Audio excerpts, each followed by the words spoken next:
अकोल्यातील रामदासपेठ पोलिसांनी मोबाईल चोरी प्रकरणाचा काही दिवसातच छडा लावत आरोपींना अटक केली आहे।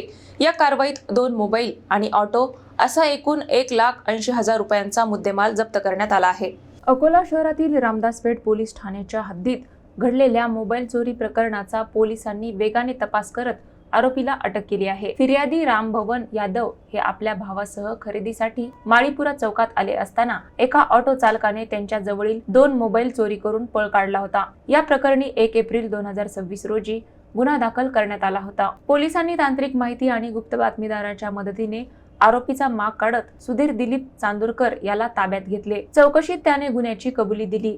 या कारवाईत चोरीस गेलेले 2 मोबाईल आणि गुन्ह्यात वापरलेला ऑटो असा एकूण 1,80,000 रुपयांचा मुद्देमाल जप्त करण्यात आला आहे। ही कारवाई वरिष्ठ अधिकाऱ्यांच्या मार्गदर्शनाखाली विशेष पथकाने पार पाडली असून पोलिसांच्या तत्परतेमुळे गुन्ह्याचा जलद उलगडा झाला आहे।